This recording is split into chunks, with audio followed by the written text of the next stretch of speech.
entrepreneur.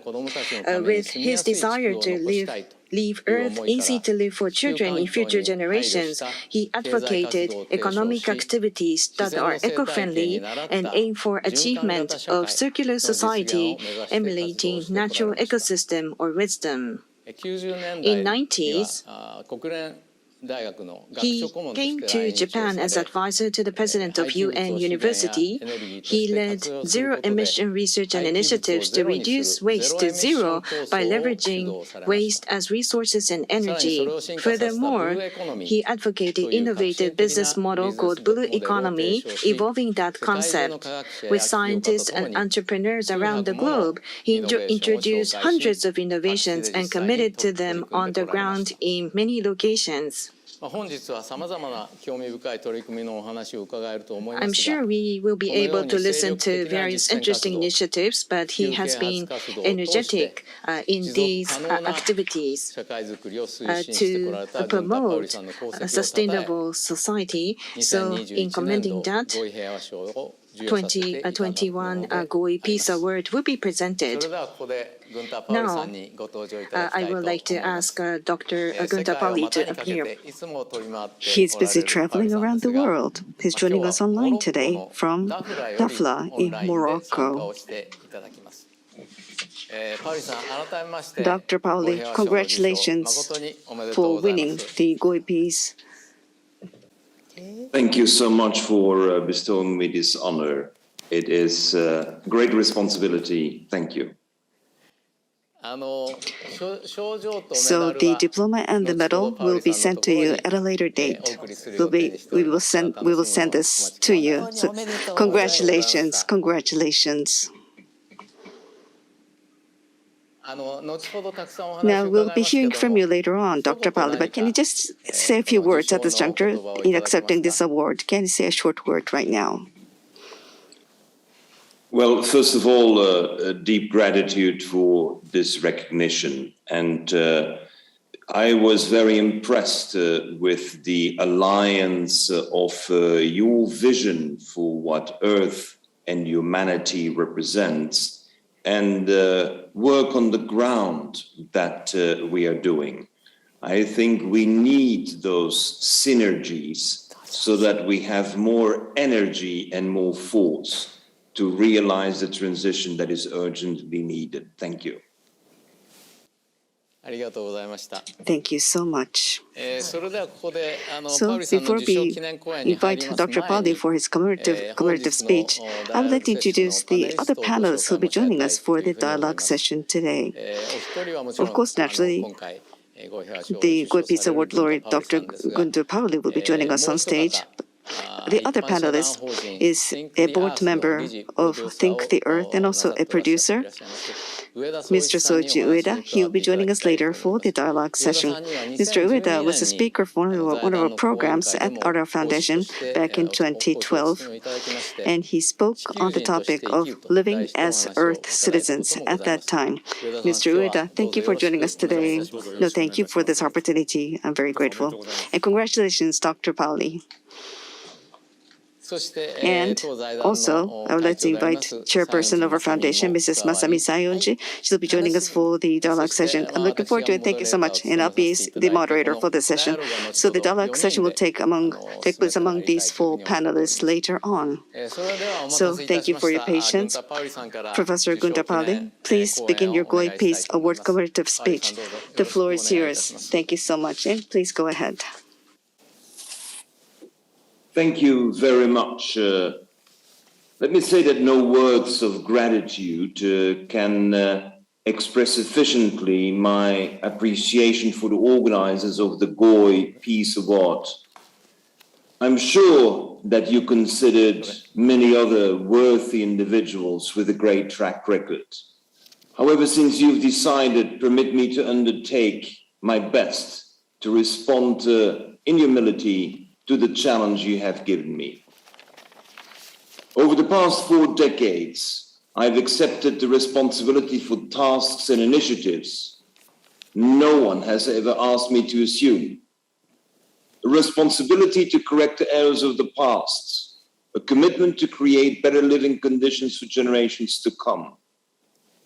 As I witnessed during my endeavors for the common good around the world, a dramatic drop in our capacity to respond to people's needs, a demise of local communities, an increase of poverty and hunger, a shrinking middle class, and dramatically high suicide rates. I was emboldened to strengthen my commitments. As a member of the Club of Rome for nearly 3 decades, I always look at reality as an ecosystem, connecting all the dots to discover the reality and to weave the solutions together. Permit me to describe one of my first endeavors. When in 1984 I visited the Vichada in Colombia, a vast area of 6 million hectares of savanna bordering Venezuela. Few realized that this desolate area was an early attempt of cattle farming. The Spanish colonizers cleared the trees for meat production. It failed, and the terrain was abandoned. No one ever attempted to remediate the destruction, and the region degraded into a land strife of poverty. And if you have poverty, you have violence. When we observed the hard reality, Paulo Lugari, a Colombian social innovator, imagined how to regenerate the forests. It was beyond imagination, but I supported his vision. We persevered against logic and the prevailing wisdom of the time. We wanted to give a dense fungal symbiosis with the plants so that they could survive 9 months of sun and 3 months of torrential rains. We had a 92% survival rate. And as soon as the soil was covered with shade, the warm rain percolated into the soil, bringing nutrients deep inside. The birds and the bees brought life back, with now over 250 plant species. The area produces drinking water. It's one of the largest carbon sinks because we regenerated not a tree, but an ecosystem. The once devastated land is now the only area in Colombia with full employment. The forest generates revenues from local industry. All energy is local and renewable. When food, water, and energy are local, the money remains in the local economy. The economy starts emulating an ecosystem, and whatever is required for life is for free. Let me explain. Drinking water was the key issue in the region, and when people have no drinking water, they have gastrointestinal diseases. So by offering free drinking water, we eradicated gastrointestinal diseases. But then all children at the age of 6 receive a bike for their birthday. What happens to society when children ride the bike and drink 3 liters of fresh water a day? Fast forward, 8,000 hectares of rainforest have been regenerated. It is one of the healthiest populations in the region, so much so that the hospital was closed for lack of patients. This is beyond imagination. We created a region, full employment, and thus without violence. And everyone who came to the region would be able to carry as much drinking water as they could carry. We decided also not to have a mayor or an elected leader, since these individuals are prone to extortion and even kidnapping. Permanent peace requires social, environmental, and economic innovations. Ladies and gentlemen, I learned that peace means that all basic needs are met, that people have jobs, that communities can aspire to advance in their lifetime, and that children can do better than their parents. There is a dream to pursue. After Colombia, I joined forces to undertake comparable initiatives in Spain on the island of El Hierro. My daughter Chido set out to set a future for orphan girls in Zimbabwe. We believe that in Zimbabwe, there is no right to have poverty, like in Colombia, there is no right to have poverty. We all consume, for example, a very small fraction of the coffee. In Zimbabwe and Colombia, we convert the waste of coffee into a substrate for mushrooms. And the leftover of the substrate after we have harvested the mushrooms is turned into a chicken feed, and they lay eggs.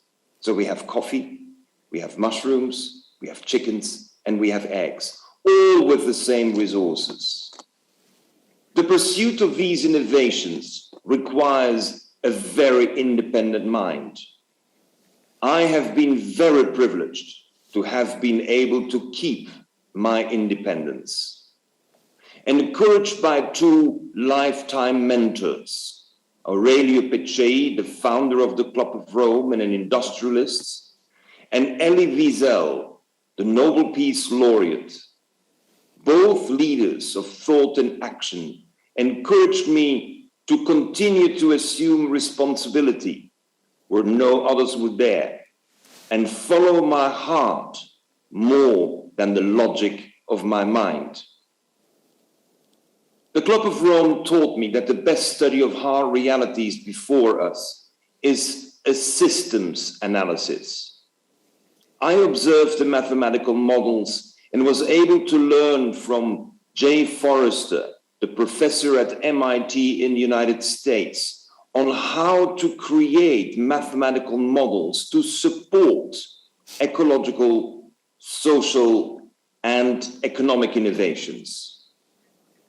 The result, supported by teams of scientists and entrepreneurs and so many activists, is what makes me today so proud of what we can achieve as humanity when we work together in diversity. As I progressed with a portfolio of initiatives, I realized the need for society to study history. Why do we repeat the errors of the past? I looked at cultures around the world that succeeded of turning hardship into the basis of a new community and a new society. I learned about the Kogi culture on the Caribbean coast.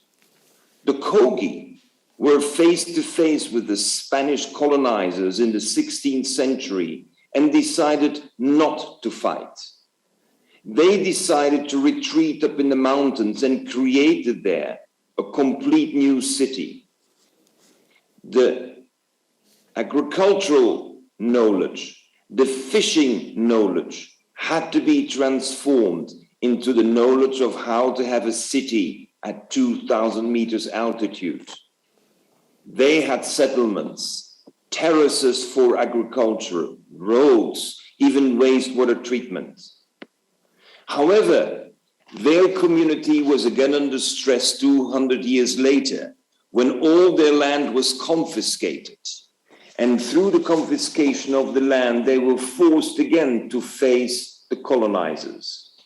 They didn't fight, they moved up another 1,000 meters.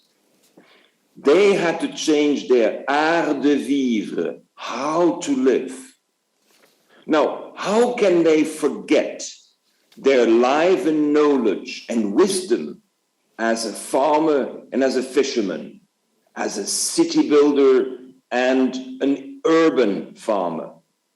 They had to learn how to listen to everyone around them.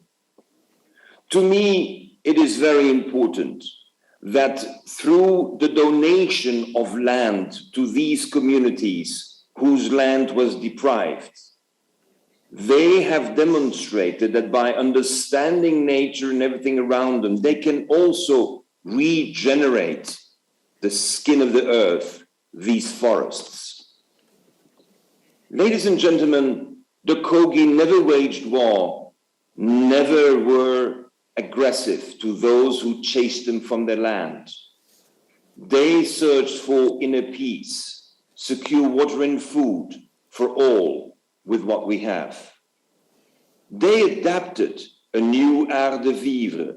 A world today needs a new art de vivre.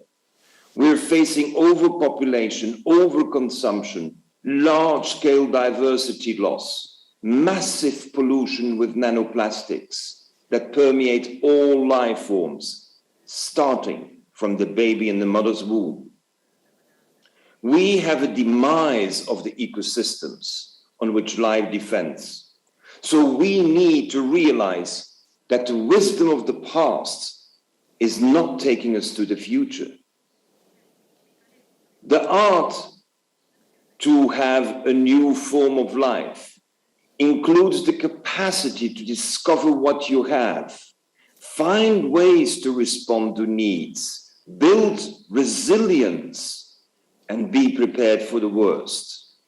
Do not respond aggression with violence, while embracing novel ideas and creative ideas, putting ethics at the center. A world of hunger, despair, and fear is a world where extremism can thrive. Violence is strife, and easy money from drugs and extortion drives a generation that sees no other options. It's exactly under these conditions that we have to be bold and imagine solutions that are beyond imagination. We need a world that is capable of adapting to the new realities we are creating. Indeed, we seem, as humans, to have the capacity to change everything except ourselves. When the Club of Rome published its report in 1972, and concluded eloquently, based on solid science, that we have to change course, we did not change course. When there is no leadership at the top, the only option is to take responsibility at the bottom. I am very grateful to the thousands of scientists and the hundreds of entrepreneurs who inspired me and joined initiatives to create a new reality. Our slogan has been, when it is possible, please do it. When it is impossible, let us make it happen. When the book, The Blue Economy, was presented as a report to the Club of Rome General Assembly in November 2009, I described how 100 innovations over 10 years could generate 100 million jobs. That was a very bold statement. We have fallen short on the jobs, but we have doubled on the innovations. For example, we are introducing in 2022, next year, a new fishing technique using air bubbles. We are making air curtains, just like it is produced by dolphins and whales to catch their meal. Those mammals tailor the size of the bubbles to the weight of the fish, and the females with eggs can escape through the curtains because the bubbles will only push up the younger ones, and particularly the males. When the heavier females escape, we can fish and have more fish next year. This innovation will lead to an overhaul of fishing. Ladies and gentlemen, we are not overfishing. We are fishing the females with eggs. It doesn't make sense. We will transform this reality. And that's the reason why I'm here in Dakhla in the south of Morocco to work with fishermen's villages, because they have no more fish. And I think within 5 to 10 years, they will have fish. While this fishing technique was already described in the Blue Economy book, the capture and the destruction of minute parts of nanoparticles of plastics in the seawater was not even imagined in my book. We have learned how hundreds of millions of little sponges in our lungs, connected to billions of capillary veins and arteries, are able to extract the tiniest parts, molecules of CO2, and how they can inject oxygen. I challenged the scientist and said, if our body and our lungs can isolate CO2, could you imagine a way to isolate nanoparticles of plastics which are changing life at the bottom of the sea? Our ambitions are very high. We have today the prototypes that allow us to eliminate nanoplastics at the rate of everything removed from 1,000 liters of seawater in 1 second. We believe that this is the way to think forward. If we install 1,000 of these units operating 24 hours a day, then, ladies and gentlemen, we can clean up the Mediterranean in a decade. This gives hope. We are very encouraged by having our prototypes turned into proof of operations. We also have introduced lately a new technology to produce 24 hours of wind, using the kite that was invented by the Greeks, using the yo-yo that was invented by the Indonesians, and using the cuckoo's clock that was invented by the Germans. Ladies and gentlemen, sometimes we don't need the artificial intelligence and the robotics. Sometimes we need to rediscover what humanity already has discovered. Put it together and turn it into something that is as efficient as wind energy between 200 and 800 meters, generating power as if it were a nuclear power station. It never stops.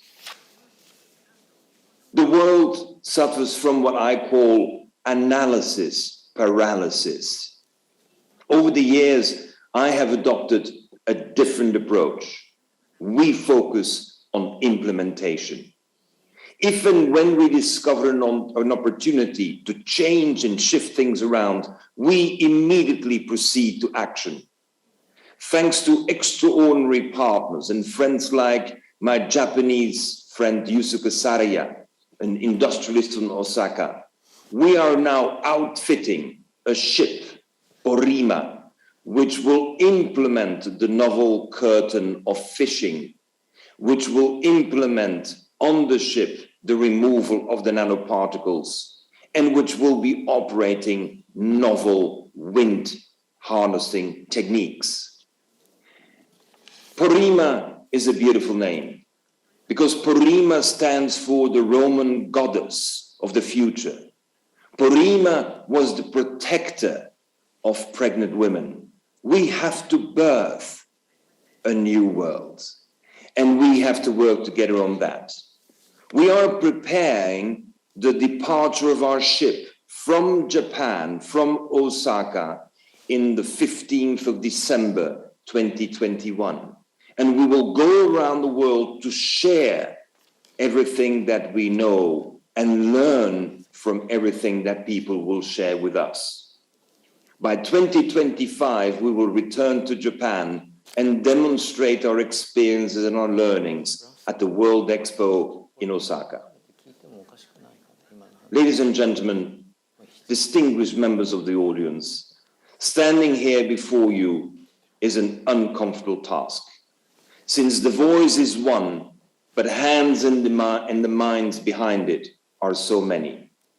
However, it is not good enough for us to build a better present.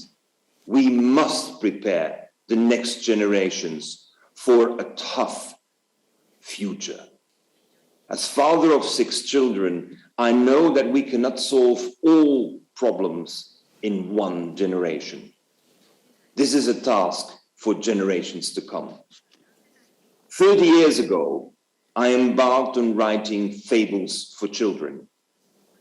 These simple but surprising stories permit us to ask questions we never bothered to ask, like, how did the apple get up in the tree? We don't care learning anymore what Newton already figured out, how the apple comes down.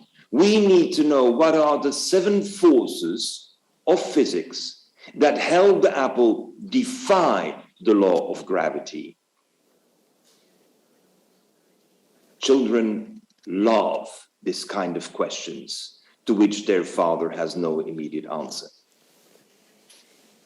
In the short introduction you have kindly given me, I have attempted to offer a bit of the philosophy of life, shared some lessons from history, gave a quick, superficial insight in some of the novel technologies we're working with, and what we have implemented, being inspired by nature. I remind myself always that ecosystems have no waste. Forests have no unemployed. Everyone always contributes to the best of their abilities. And everyone plays according to the rules of the game. That is, to promote life and to give an opportunity to live and steer life towards a better future with wisdom. Thank you for giving me this opportunity. Thank you for the award, and I will be emboldened to continue on our endeavors.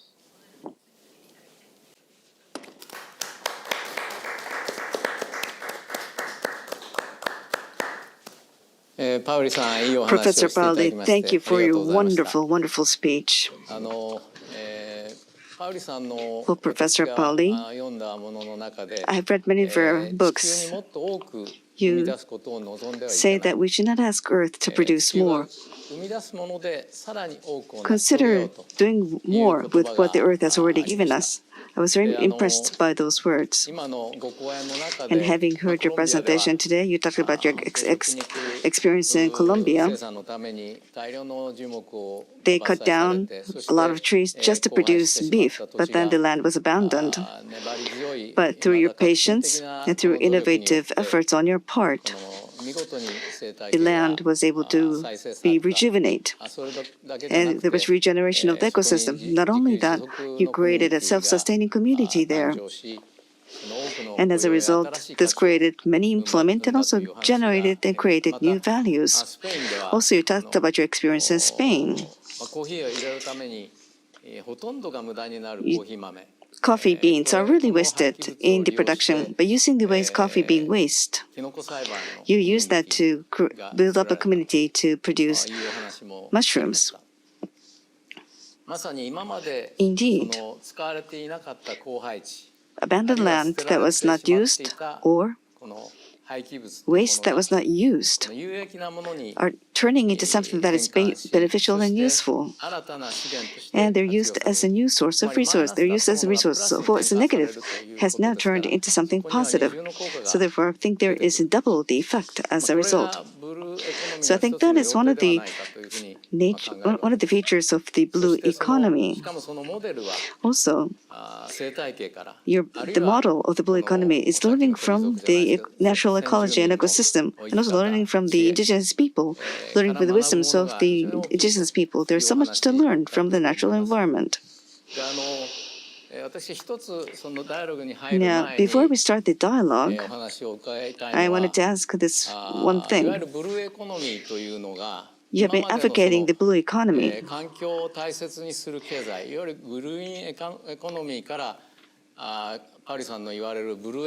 You are advocating not green economy, but blue economy. So can you talk about the difference between the green economy and the blue economy? What is the biggest difference between the green economy and the blue economy? Can we start there, Professor Pauli, please? Well, thank you very much for this question, because you put immediately the finger on the business model. We need innovations in business models. The green economy, for which I have been fighting for more than 30 years, is an economy whereby whatever is good for your health, whatever is good for the earth, is expensive. That's not possible. We must have an economy where the good for your health is cheap and even for free.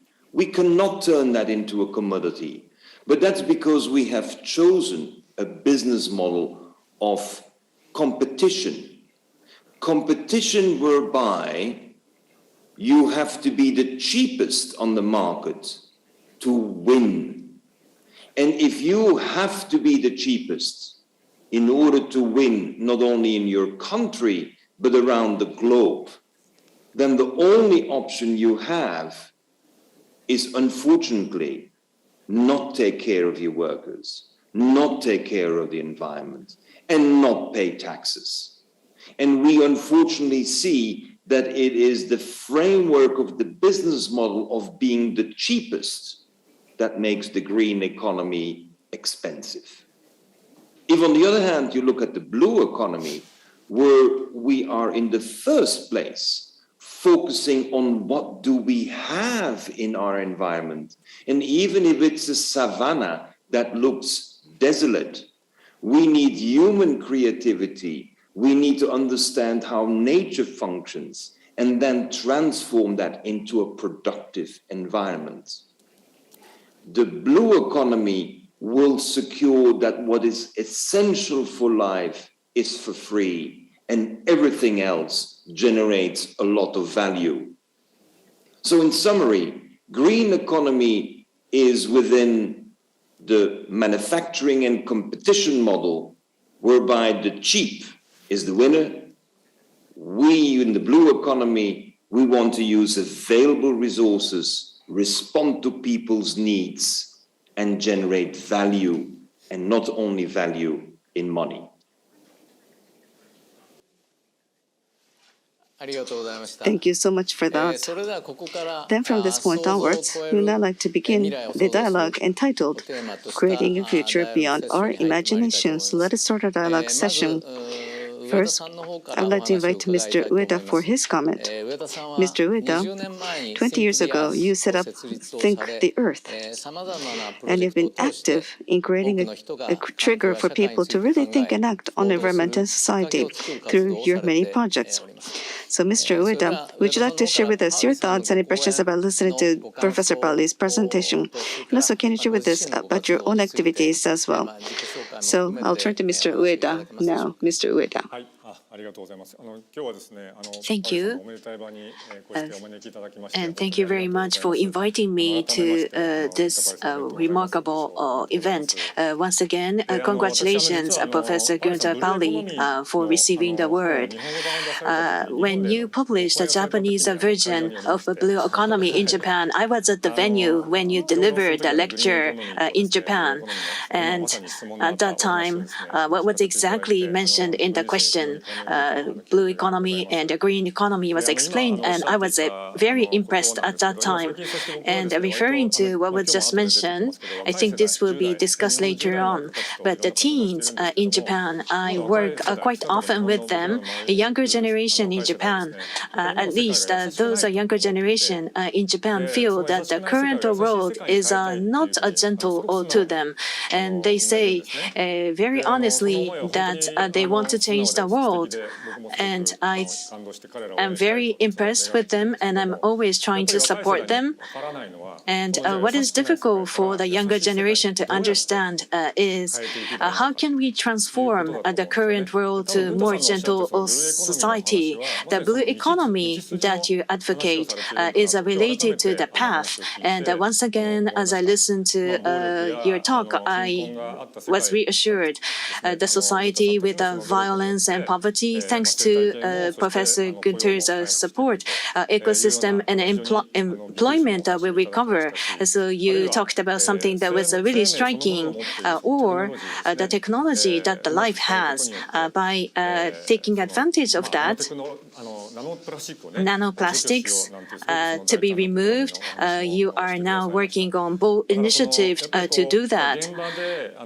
So in the ground or in the field, you're working earnestly, and the ideas generated from there will be very important, and the state-of-the-art science and the knowledge related to life or the state-of-the-art science within technology, that there are hints to move forward in the world. So the major concept is not green, but blue. I think that was what you just mentioned.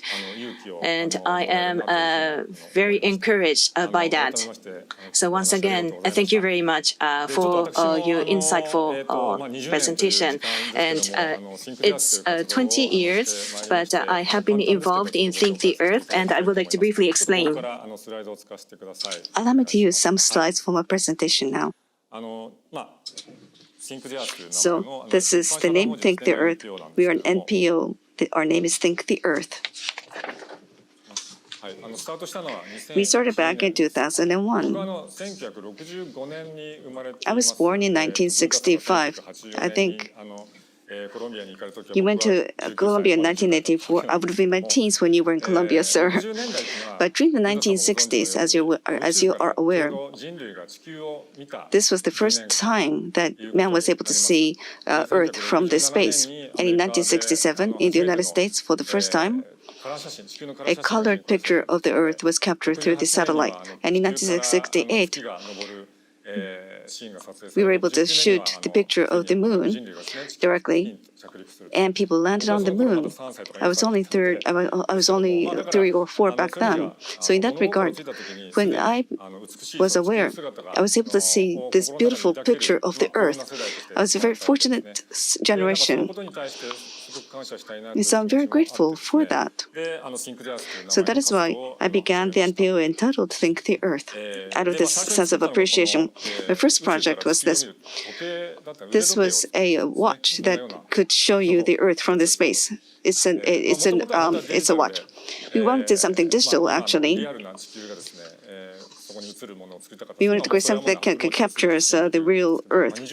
But 20 years ago, that would have been very difficult to do, although it's possible now.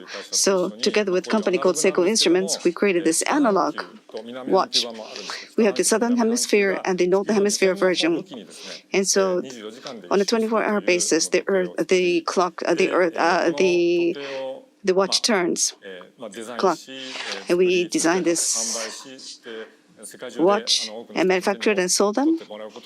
And as people touch these watches, we wanted to encourage people to take better care of the Earth. We wanted these users of our watches to be more aware of the Earth. So that was the starting point of our project. Now, at that time, this project just was about producing and selling watches. We wanted to support the NPOs that were active in developing countries and offer donations. And since we were involved, so business and NPOs, it's important that they engage in dialogue and learn from one another. We wanted to create a forum for the business and NPOs to have dialogue. So that is one of the starting points for Think the Earth. Now, since then, we wanted to inspire people to think and act for the environment and society. We wanted people to be creative. We wanted to increase the number of people and companies that were creative. So that was the backdrop behind our projects. I don't have the time to explain all these projects, but we've been involved in different projects. Now, in particular, what is important is that the heart must be moved before one is moved to action. The heart must be moved before one is moved to action. You cannot change people through orders. You have to move people before they can actually be moved to take action. So we need to encourage change their behavior as well as their mentality. For that, you need communication and design. You need creative skills. Sensitivity. All these are very important if you want to move the people. So that's the approach which we have been taking. So using the power of creativity to change apathy into curiosity. So that transformation is something that we really want to cause in the people's minds. Now, 100 years of idiocy. This is a photo book. So Freeman Dyson and also Levi-Strauss, all they contributed to these. It's a photo book. It's a book of photography. They show all the idiocy committed by people in the 20th century. This is expressed in 100 different photographs in this book. And so I'm sure Mr. Professor, with Professor Yamamoto, we created these books during the 2000s. These books are delivered to all the junior high schools, primary junior high schools, and high schools throughout Japan. Every single school would receive our books. So from there, we began to be involved in the field of education as well in the course of our activities. And now in 2011, we had the Great East Japan earthquake. We had March 11th, a major earthquake and disaster. Until then,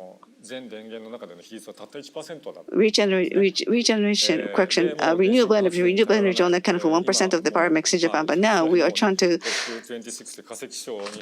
Japan still won the fossil award at COP26. We're still reliant on coal. We want to make sure that we're no longer reliant on that. So we wanted Japanese people to understand about the use of fossil fuel. So they were together with METI, Ministry of Economy and Industry. We began the Green Power School initiative.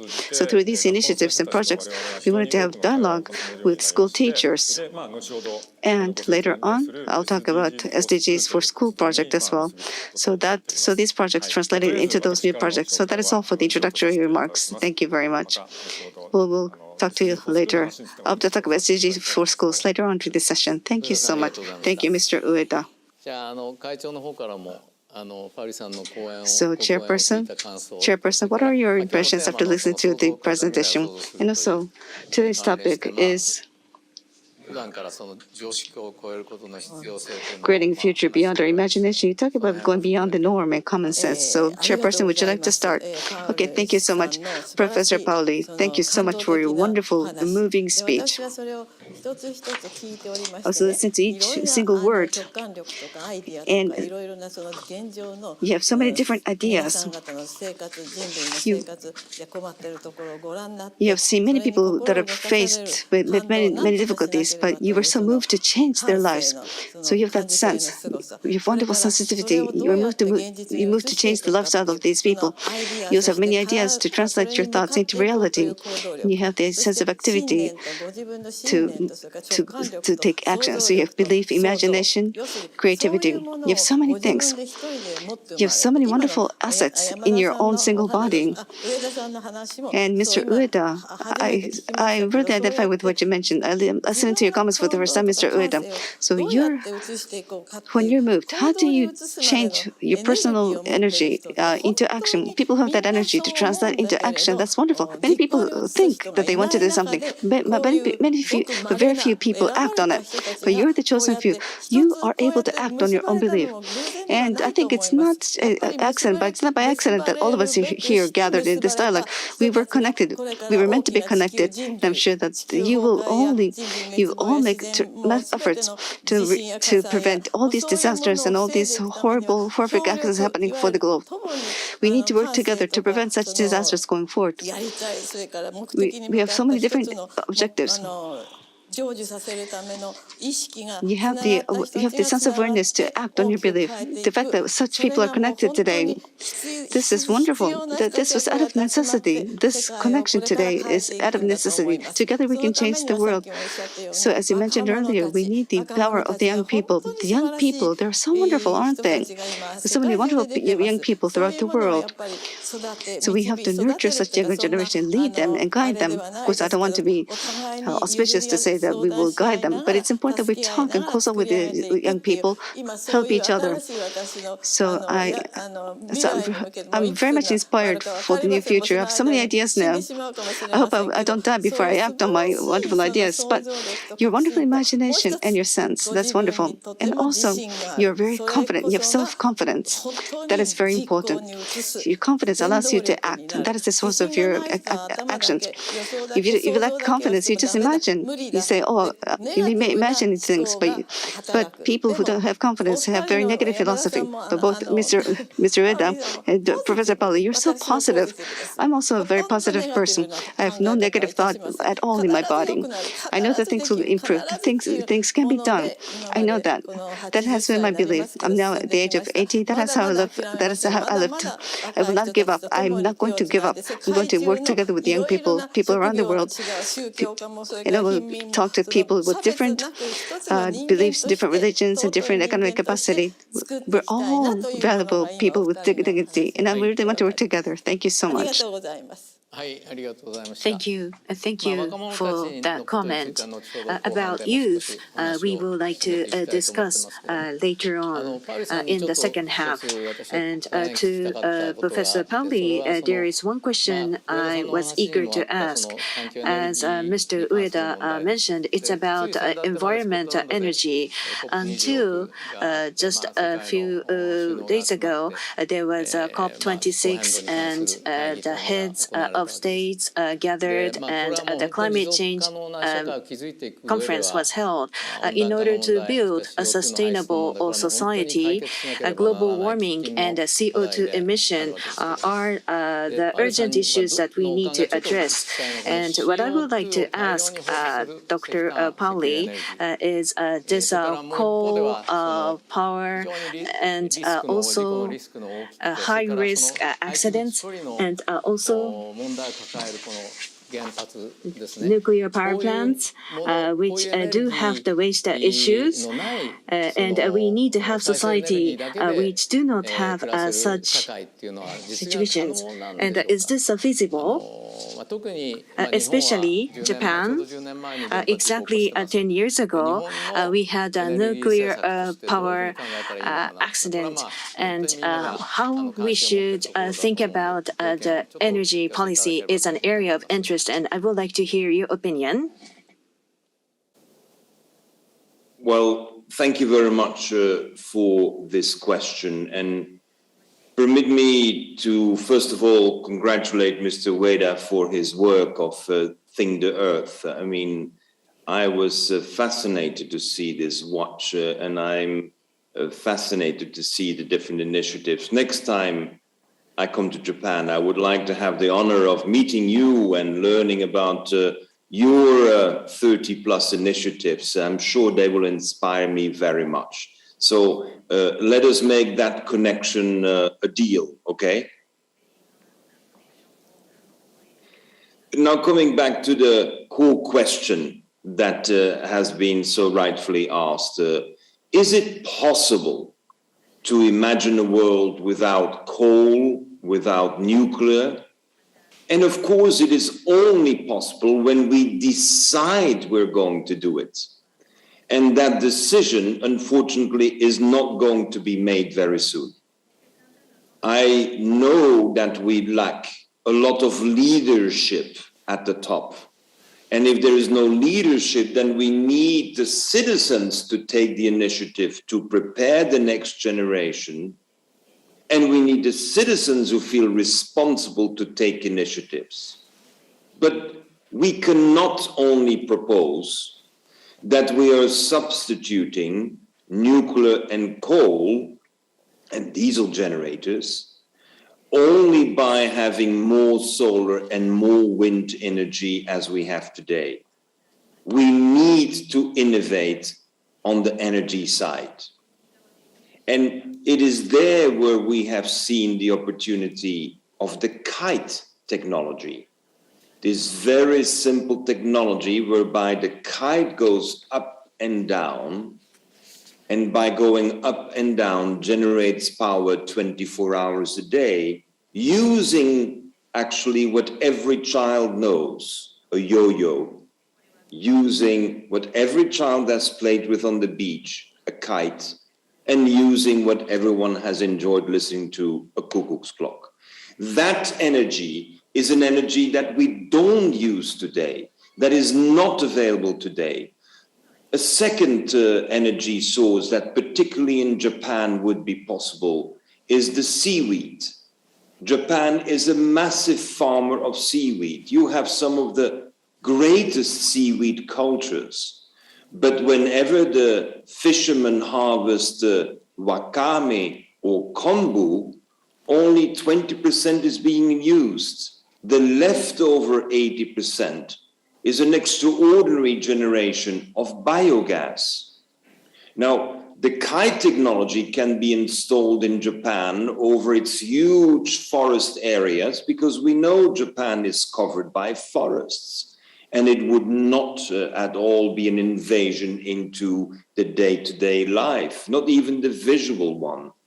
And the seaweeds is a resource that is already immediately available. We have to look for what we have not discovered before. And this is innovation, but this is creativity. And I very much appreciate the reference to the self-confidence. Let me translate that into the academic term of emotional intelligence. We need to be emotionally intelligent. We need to teach our children how to become emotionally intelligent. And what I have learned with my 6 children is that the intelligence comes from doing, from having concrete, novel, surprising experiences on the ground. And when you have surprising, novel experiences on the ground, then that emotional confidence, that emotional intelligence will emerge. And I am arguing very strongly with all responsibles of schooling systems that apart from the academic knowledge, we need to discover the emotional intelligence because it is as diverse as a forest is. Hundreds of people have different ways of using and deploying and needing to discover their emotional intelligence. So permit me to share this necessary new form of education that includes emotional intelligence. So children have the confidence and receive the confidence of their parents that they can do better than what has ever been imagined. Thank you. ありがとうございます。Thank you so much. As was mentioned earlier, Professor Pauli, you have been involved in several hundreds of different innovations. You have so many different ideas. I'm sure that there are many examples that you could share with us, but as time is limited, we won't ask any more. But I think innovation in science and technology will be the key for the future. Now, Mr. Ueda, you talked about the need to SDG goals. Mr. Ueda, I think you believe that the innovation will be the key to achieve SDG. So, Mr. Ueda, can you talk about that? Yes, SDGs, they have set 17 different goals at SDGs. So that is how we come to know about SDGs. We know that there are 17 goals, but then the title of the resolution is Transforming Our World. That is the official title, isn't it, of the SDGs. So it's all about transforming and changing our world. In 193 countries and top leaders all committed to the SDG goals. So transformation is it's not easy to realize transformation. For example, it's really about changing our world, isn't it? Transforming. It's really about change. It's about changing and shifting. It's more than changing and shifting. It really is a major overhaul. Yes, going beyond the imagination, isn't it? Yes, exactly. So therefore, so our lifestyle, do we need to, it's not something that can be changed just because we do a little bit of perseverance. That is not it. As was mentioned by Professor Pauli, we will be trapped in the green. We'll be trapped in green economy if we simply pursue this policy. So we really need innovation to realize transformation. So innovative mindset is necessary if we want to transform. Without that mentality, we cannot change the world. We cannot transform the world. The world will become smaller and we'll be faced with a very difficult environment going forward. So you talked about science and technology. Yes, this applies to the computer technology. This also applies to the brain science, and also this applies to science and life science. There are a lot of advances in these science and technologies. The issue is how we use the available technology. How do we apply the technology which is advancing so rapidly? Should we just seek convenience? Should we seek greater inefficiency? Should we seek greater speed as a result of the advance in technology? If innovation is all about speed and better efficiency, then things are not going to change. We need a more circular society. If we were to create a more gentler, kinder society for the children, what kind of innovation is necessary? So the mentality and the mindset is necessary. Yes, it's a sense of objective, isn't it? Thank you so much, Mr. Ueda. Indeed, advances in science and technology is important, but what is the directionality of the use of the technology? That is even more important, isn't it? How we use the technology is so important, especially the issue pertaining to AI, life science, and also and genetic engineering. These are all going to be very important because they encompass some risks as well as ethical elements as well. So we need to be mindful if we are to use science and technology. No. Thank you very much. Dr. Pauli, you are thinking about the innovations in many areas, and now what is the area with the highest level of expectation do you have in science? For example, amongst the books you wrote, as a method to send electricity, you used Li-Fi using light. It's highly efficient in terms of transmission. The grid, and also renewable energy is a direct current, and non-renewable is AC, and currently the transmission line is AC. So natural energy should be first of all AC and to be converted to DC. So it's better to transmit by DC, and if that transmission is going to be through light, I thought that would be really interesting. It doesn't have to be so much in depth, but what is the innovation area that you are now paying attention to? Is there any? Well, my mind is always looking for many new innovations, but you have rightfully identified one of my favorite subjects for the past 10 years. And may I say there really are two subjects, but let's focus on the one you have kindly mentioned. Because we had the arrival of microelectronics needed to have a different electricity source than the one we needed to have big machines crunch out big appliances. So the shift that very few people saw is that as soon as you have something with a printed circuit board, with transistors, with electronics, microelectronics in it, then the power source will be 12 or 24 volt DC, direct current. It is not the 120 or the 240 alternate current, but the whole network of power provision with the shipment over thousands of kilometers of high tension lines, that shipment is all high volume at, of course, alternate current. What we have noticed is that when the new lights were introduced, invented by Professor Nakamura, the Nobel laureate, who invented the LED lamp, we realized that also the LED lamp cannot function on 120, but requires a small voltage, actually even less than a volt. So when we're looking at a computer and we're seeing the charger for our portable computer, actually that is not really a charger, that is a transformer. It transforms the 220 to the 12 volt.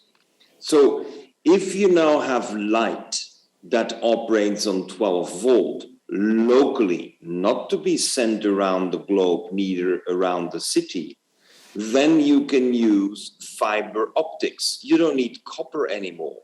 You do not need aluminum anymore. So we have this revolution on the efficiency of power, which will reduce the demand. The third generation of LED lamps, which are at least 60–70% more efficient than the first generation, at the same time have the capacity to function over a cable which is made from fiber optic. This is what is called power over fiber optic. But if you have power over fiber optic, 12 volt DC, for example, then you can also transmit data. This is the revolution. Today we have two separate networks, one network for electricity and another network for for internet. Now the two can merge and you can have one network for power and internet.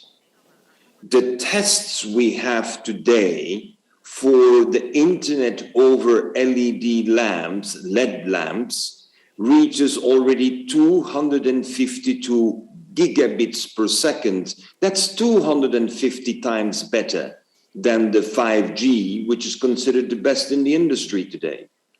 And research in China, research in also Korea and France indicates that the speed of transmission of data will reach 2 and 3 terabit per second. So the revolution of data is going to emerge, and the merger of a pipeline for power and a pipeline for data will completely change the way we are looking at the internet today. The internet today, ladies and gentlemen, is a very simple, basic tool. We have only seen the very beginning. But as we are becoming more efficient and merge two infrastructures, which are the most important infrastructures, it also means that we can democratize the internet. Let's not forget, 50% of the world has no access to internet, but they have access to a light bulb. And if you have a light bulb with an old copper cable behind, we can apply another technology, which is called ADSL, and that technology allows us to do internet over an electric wire. So the beauty is that we have electricity over a fiber optic with very high speed internet, and then we have the opportunity to do internet over a copper wire of electricity at lower speed, but offering finally connectivity to the people.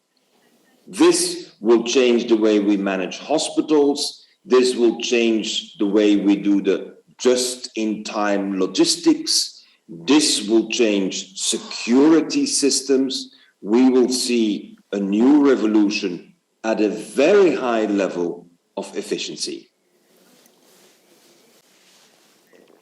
Thank you very much. He talked about the energy issue. As was mentioned earlier, energy is a major issue for the mankind as a whole. You shared with us many different ideas, Professor Pauli. Of course, there are people with certain rights over technology, but breaking through this barrier is very important. But I think it's important that we put out these ideas. That is very important to bring about technology and innovation. So we'd now like to talk about the development of the young people, education for the young people. Let us now turn to the young people. Mr. Ueda, you're very enthusiastic about education for the next generation. So can you share with us your projects, please, Mr. Ueda?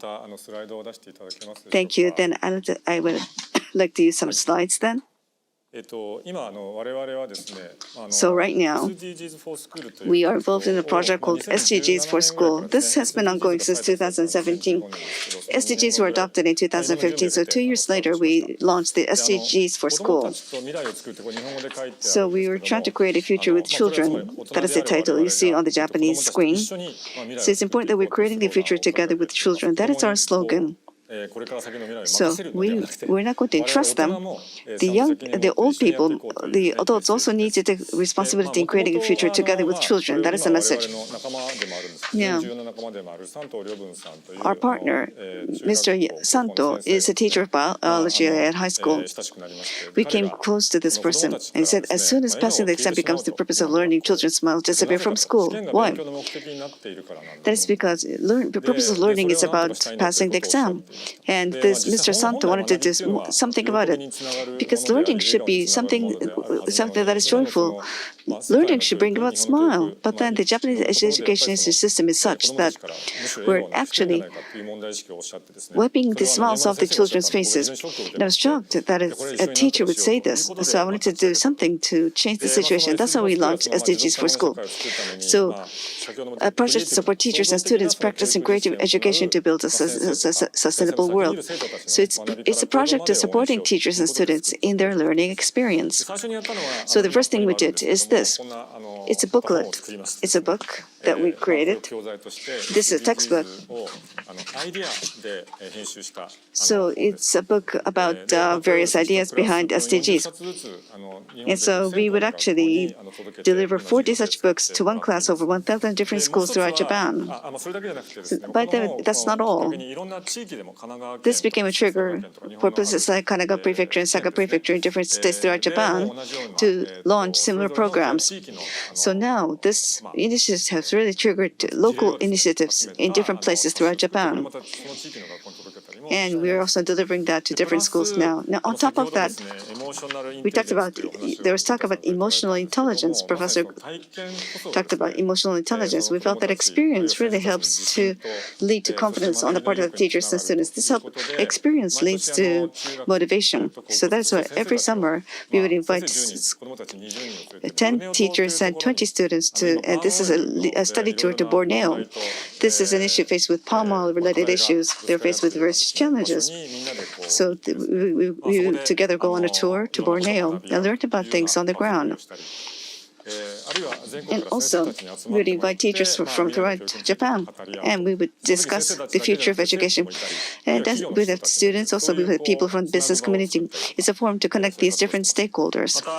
Also, furthermore, and Mr. Irie is also on the picture. He will be with us later on.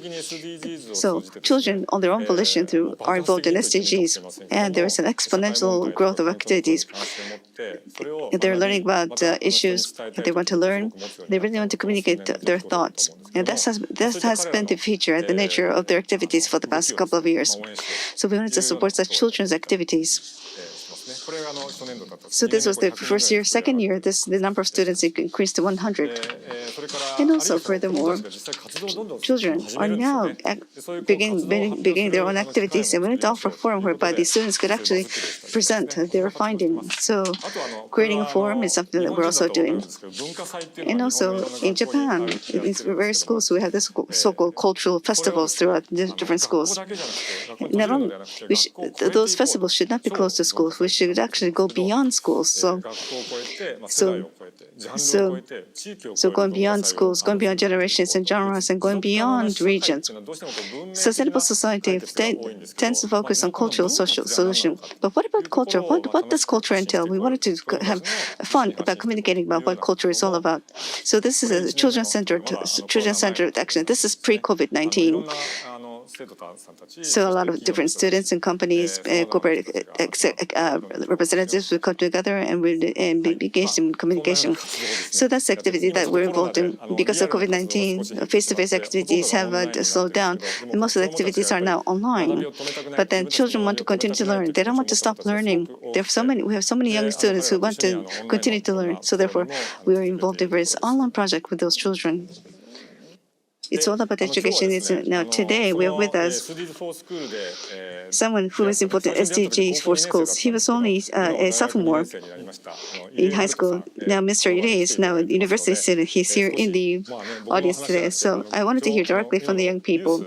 I wanted to hear directly from the youth of Japan. So Mr. Ide, I'd like to turn over to you. Mr. Ide, please. Good afternoon. From Yokohama National University, I go to College of Urban Sciences. My name is Haruto Irie. I'm 19 years old. I'm about to become 20 years old. I'm a sophomore. And I am now doing design more and trying to connect the social issues and the challenges in school, also in welfare and also in areas of climate change. I am also doing my activities. Professor Pauli, thank you very much for the insightful speech, and I felt very encouraged as a youth. So briefly, I would like to talk about what I'm addressing. What you see on the screen is very basic data about me. And I came to know SDGs and I'm doing these activities, but until I come to know about the SDGs, I was just a normal student. During elementary and high school, junior high school, I did have interest in my surroundings, but I did have some kind of sense of frustration that I cannot be involved. But in a biology class, when I was a sophomore in high school, I came to understand that there was some kind of relationship between the two, and SDGs have many closely related social issues, and I came to understand that we are also involved, and I was very much sympathized with that. I started these activities with that background, and this is actually in the mock exam. This is part of the mock exam that is used in Japanese schools. So SDGs try to visualize the mutual linkage of the issues and trying to have the clear tools that we would like to make sure to have that. But in Japanese schools, these SDGs are considered as something that we memorized, and there is some kind of risk. But it's not bad. We are trying to take actions for SDGs. So Japan is still trying to explore. But these SDGs, in order to have more essential communication, the youth like me would like to think about that. These SDGs, in order to achieve the target of trying to communicate this in essence, I am working on a preparation of images, slides, and in order to connect people in school and enterprises, we are holding workshops for academic institutions. Also in business, we do presentations as youth, and also to mass media and to companies, and with local municipalities and embassies. We are trying to conduct training and workshops in order to solve the social issues from social welfare perspectives toward a society where the minority would aspire to work events, and we also hold original events. So through these series of activities, the concept that I value is change making and co-design. Business, education, and social welfare. By blending these three areas flexibly, everyone will be able to transcend the barriers of a generation, school, and company, and to be involved in social challenges. Just like Professor Pauli mentioned, I think those will lead to emotional intelligence. Through these activities, sustainability that are demonstrated by SDGs and other initiatives, we do not want to end as a fad, but we want to explore the possibility of managing as culture. This concludes my presentation. Thank you very much. Thank you so much. Thank you so much, Mr. Irie. So you're not even 20, but you have such sense of mission, and you want to educate the next generation. So you're involved in a wonderful initiative. So young people with such sense of purpose and mission, if such people could increase, then this will be a light of hope for the future.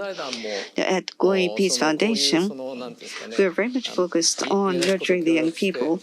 We're working with UNESCO, where we want to pursue more social. We want to offer support to young people who are involved in social activities. And we're creating such a platform. Now, Professor Pauli, in your presentation, you talked about this as well, but you are making fables for the children and young people. You're very interested in education for the young people. Can you talk about the young people, please? Well, of course, it all came very naturally when, as a father of one son, two sons, three sons, four sons, five sons, and a daughter, when as a father I was absent so often because I'm on a mission. And it's a very difficult choice to have, on one hand, a mission to try to make things happen on the ground and at the same time be a father. So I thought that the best way to keep the communication with my children going and be present even when I'm absent was to write stories. Stories not about teaching them something, but stories that will ask the questions like, why do we fish mamas with babies in their belly? I mean, for a child, it is obvious that it doesn't make any sense whatsoever to have female fishes full of eggs caught, killed, and eaten. A child will never understand this. So I could very early on realize that I could bring ethics to the children, which most of the teachers were telling me is very difficult to teach. Although I noticed that ethics could be put at the core. When, for example, I asked the question, how did the apple go up in the tree against the law of gravity? Children, of course, immediately go home and they ask their father and their mom and grandfather, how does the apple get up in a tree? And when a child realizes that something that obvious as the apple must go against the law of gravity before subjecting itself to the law, children are actually a bit shocked that my father is an engineer and my grandfather may be a very wise man, but he doesn't know how the apple gets up. And this is where we need to look as the future of education. We don't have to memorize, force them to memorize. We have to inspire them to find out solutions. Now, as you may know, the Chinese government has adopted already 288 of my fables in their whole educational system, from kindergarten to middle school.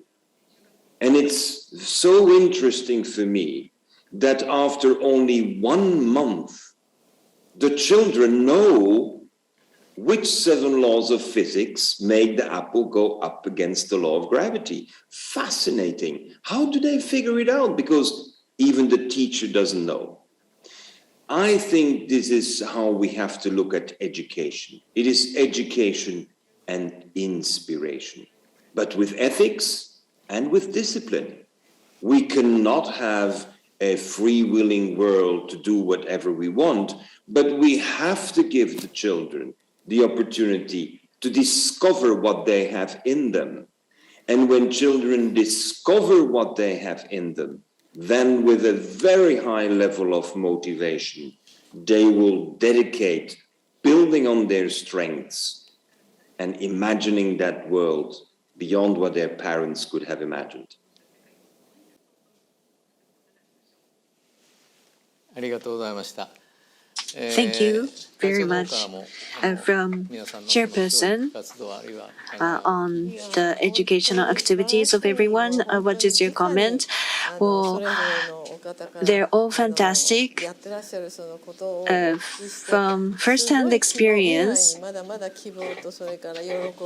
I can understand that there is hope in the future from children and adults and also the elderly people. It can also be shared to school teachers. And as the real speakers, I hope to penetrate this even broadly. Thank you very much. I am very much impressed. Irie-san, by listening to all these comments, do you have any question to Dr. Pauli? Well, the mock-up exam issue that I raised earlier about the SDGs, I feel very uncomfortable about it. In the current school education, education and innovation are considered as two separate issues. Dr. Pauli, how do you think that the Japanese students and the schools will not be left behind to communicate the attractiveness of a business? How do you think it would be possible to do in Japan? Unfortunately, Japan is no exception.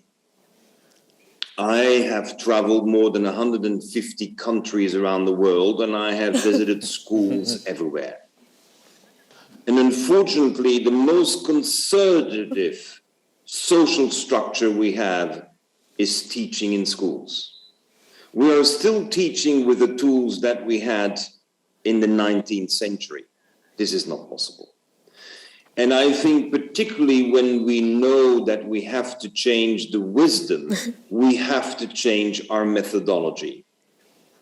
I am working with, for example, the Green School of Bali in Indonesia, where children come at the age of 3 and stay until the age of 18.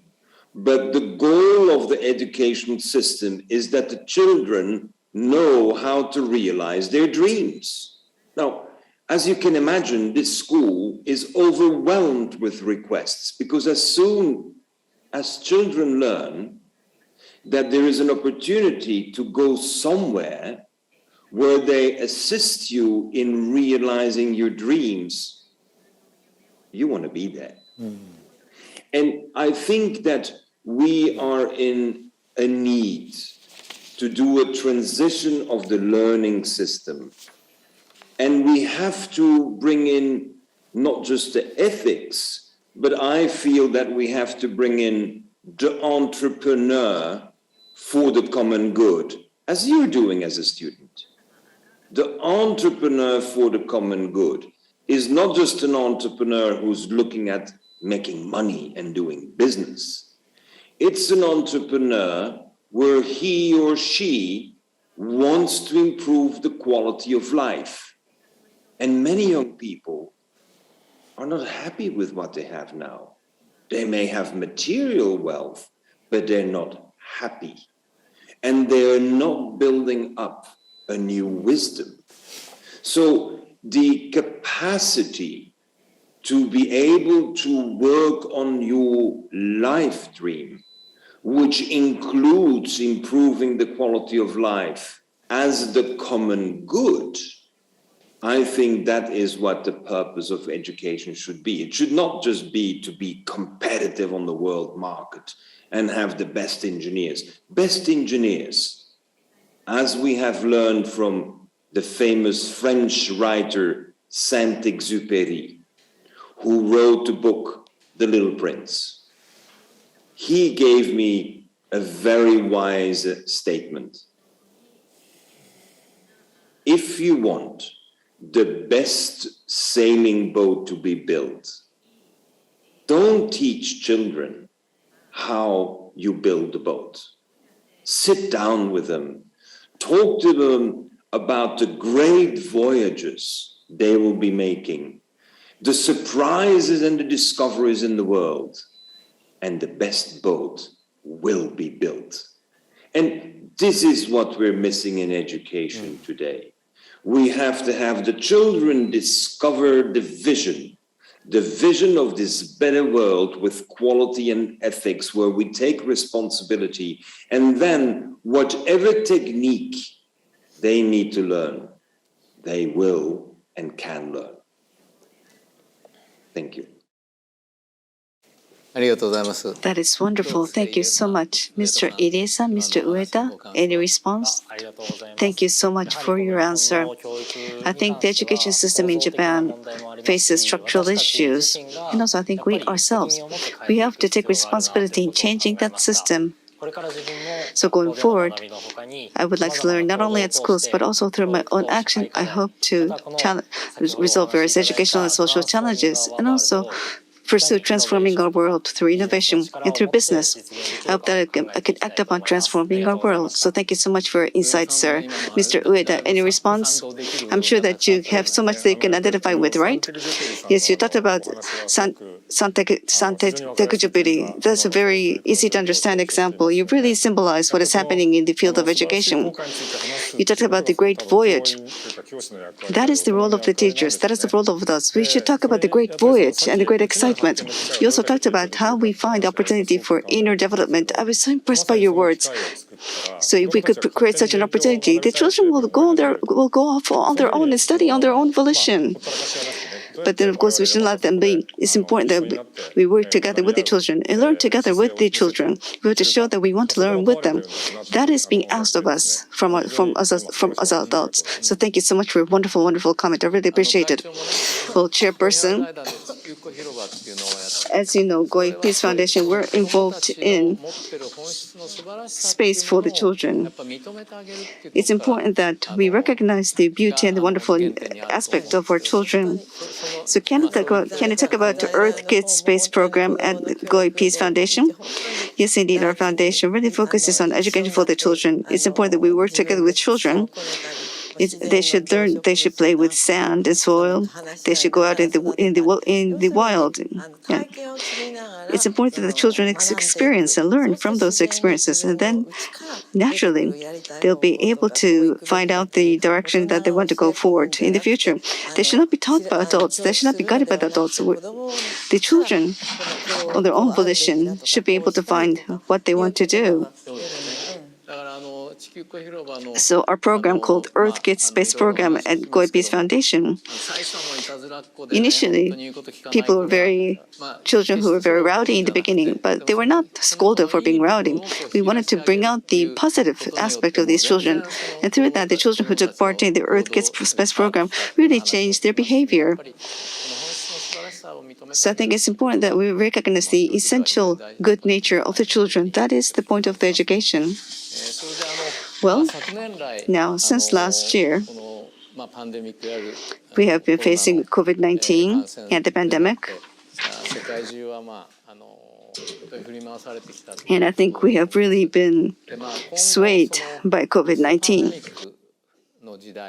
Now, when we think about the post-COVID-19, we should focus on building back better. We want to create a better society. Many people talk about building back better in the post-COVID-19 era. So what type of society should we aspire to achieve and build? I would like to ask each panelist to talk about what type of society we aspire to achieve. Can we start with Professor Pauli, please? What type of society would you aspire to achieve going forward? Thank you for this very pertinent question, because if we do not know what we want, then we cannot mobilize the forces to achieve it. So the key question is, what do we want? And of course, if you look at the SDGs, you want to eradicate hunger. You want to eradicate poverty. You want to eradicate injustice. You want to give everyone the opportunity to be their best. Isn't it beautiful? Give everyone the opportunity to be their best. And as everyone is their best, then they will make the best possible contribution to their community that made it possible for them to be their best.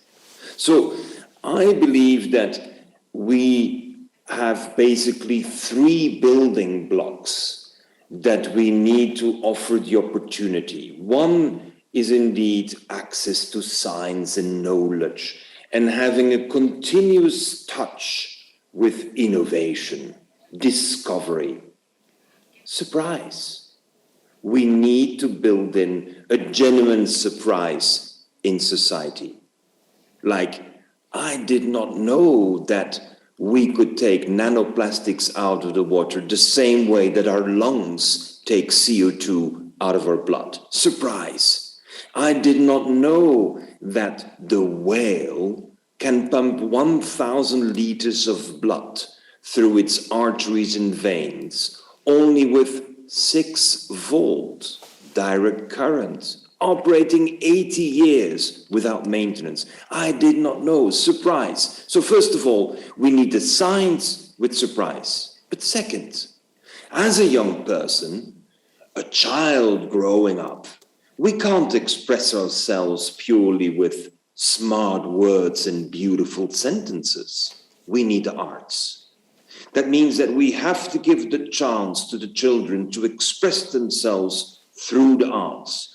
Dance, music, theater, graffiti. You know, we have to give children the chance to express through the arts.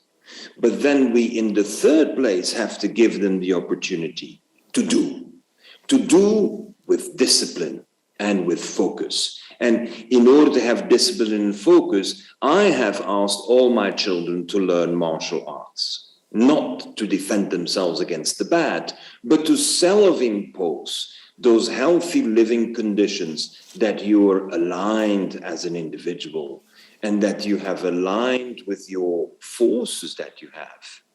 And I think if you have the discipline and you have a regular discipline to really align your consciousness with your heart and what you want to achieve as the good for the world, then there is only one option.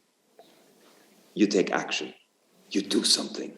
So the ability to do requires art and science. And what brings it together as a team is the emotional intelligence. That's how I see a society. And I do not set the goals for the society because I know that young people growing up in these environments will set standards and goals that are much higher than the ones I aspire to. So I don't want to limit them. The Club of Rome had, of course, this very famous report called Limits to Growth. But very few people know that in 1979, the Club of Rome published a report calling No Limits to Learning. This is what we have to instill in all our young people at heart and at age. No limits to learning. We're learning every day. And if we learn every day, we can do better every day. Thank you. 素晴らしい。ありがとうございました。 That's wonderful. Thank you. From Mr. Ueda, the society that we need to target post-pandemic. Well, Professor Pauli was mentioning such a wonderful and impressive comment, but 2019, pre-COVID, what was the center of the value? I think it was money. Around the money, society was revolving, and after pandemic, people are now beginning to center around life. But if we just center around life only, economies will not prosper, and due to other reasons, people would lose lives. So things did not go well. We are not supposed to go back to society centering around money, but build back back better.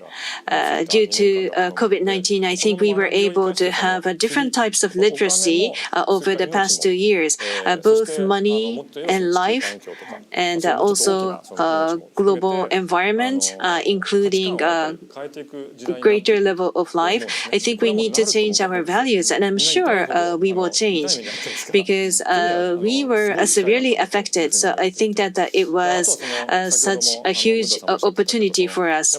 Just like Professor Pauli mentioned, to what kind of direction are we going to head for? The leadership is extremely important. We need to have leaders making good decisions, and with the power of citizens who support them, I think it's going to be extremely important. Thank you very much. Indeed, the pandemic that we're faced with right now, this pandemic really has caused us to think more about our lifestyle. Of course, we have had losses of life. We have had people who were hurt by COVID-19. But I think COVID-19 and the pandemic has really been an opportunity for the mankind as a whole to rethink oneself, to revisit ourselves, and also to think about the future, rethink the future.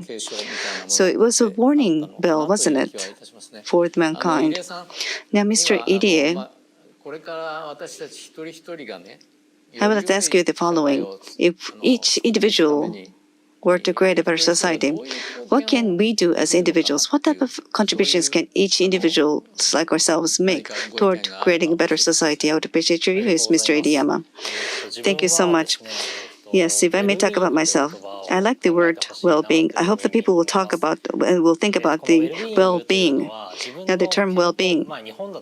In Japan, it's translated to mean health, but it's emotionally, physically, and socially being healthy. That is the definition of WHO when we talk about the well-being. As was mentioned by Mr. Witte earlier, when we focus on the post-pandemic world, life has become so important. So physical health in Japan has been more or less addressed in the context of SDG. But as was mentioned by Professor Pauli, the high rate of suicide and also people faced with mental pains and difficulties. There are so many such people here in the world of the pandemic. In order to create a better society, we have to focus on well-being, physical, mental and social health. We have to focus on well-being. That is what we need to rethink. So creating a socially healthy community, what can we do? It's important that each individual take ethical action and make ethical choices. That is important. And education and learning can help to support that. And I believe forms of this kind really helps us to think about innovation. You talk about creating future beyond our imagination. That spirit is very important. As was mentioned during the session today, emotional intelligence, we should not negate and forget about the perspective of emotional intelligence. We should create a better society. Thank you very much. Thank you for that. There's so much. You're not even 20, but you have such a wonderful view. It really is wonderful. Thank you so much for your insight. So, Chairperson, would you like to share with us your thoughts about how we can create a better society? In creating a better society, what can we do as individuals? What type of contribution should individuals make? I would appreciate your thoughts. I take part in many different meetings, and I'm involved in various Goei Peace Foundation Forum meetings. But together, we're meeting with different generations, coming across new sense of creativity. You're not giving up. You still have hope for the future. You're offering us solutions. I am just so impressed. I'm so inspired by all of you. So, as a result of COVID-19, people, all of mankind, are faced with tremendous difficulties. As was mentioned by Mr. Ueda, we all share the same pain. So, if rich countries, poor countries, they're still faced with various difficulties such as discrimination and racial issues. Many countries face different issues. But no leader can solve those issues.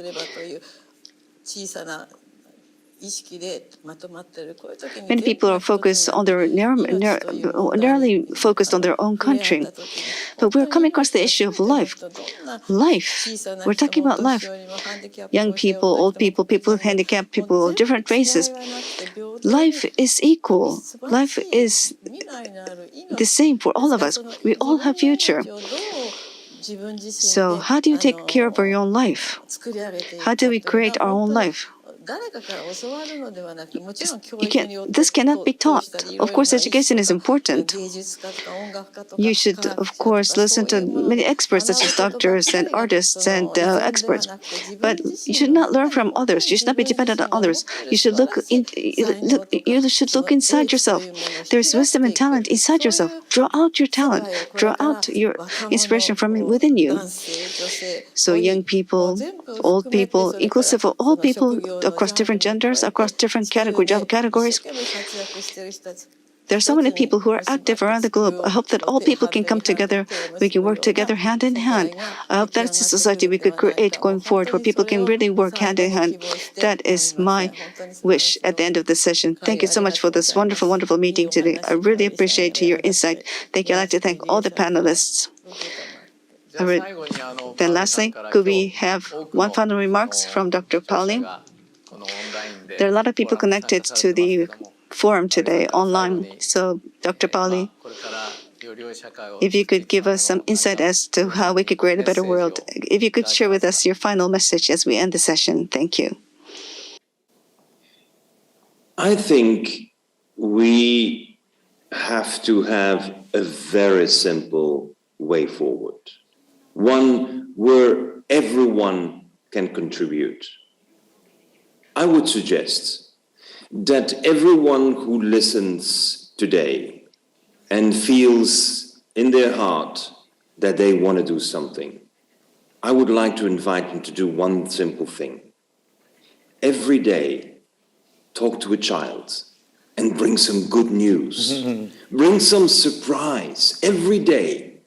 If every day, every adult were to bring some good news, some good ideas, some creative insights, some surprises to children, I guarantee you, children will be so amazed with the opportunities they have in their lives. And even if they're living in the shanty towns of Brazil, or even if they're living in devastated rural zones in Africa, when we talk to them as adults, and with our enthusiastic voice, we share the great surprise of the day, a better world will be made faster than we ever imagined.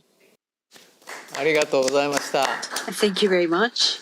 じゃあダイアログセッションはこれで We would like to conclude the dialogue session, but Dr. Pauli, thank you very much for joining us today, and thank you very much to Mr. Ueda and Mr. Irie. We would like to end the dialogue session here.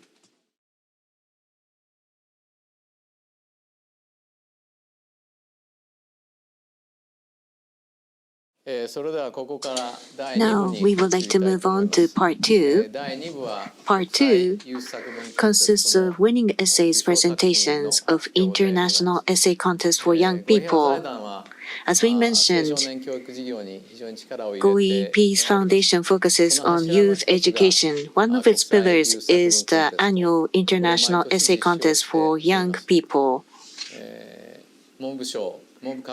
Under the auspices of MEXT, Ministry of Education, Culture, Sports, Science and Technology of Japan, Japanese National Commission for UNESCO, Japan Private High School Federation, Tokyo Metropolitan Board of Education, Japan Broadcasting Corporation, Nikkei Inc., supported by Seiko Holdings Corporation and Plus Corporation. This year, we asked for registration for essays under the theme of What is Life? We asked children and youth in the world to ponder over what is life from their experiences and what they can do to cherish themselves and every kind of life and to be vibrant. There are over 28,000 entries from 161 countries. The winner of the first prize Minister of Education of Japan award was Vivan Kathuria, 9-year-old from India, for children's category, and Ha Vidon, 25-year-old from Vietnam, for youth category. We have the videos from them to present your essays. Please look at the videos.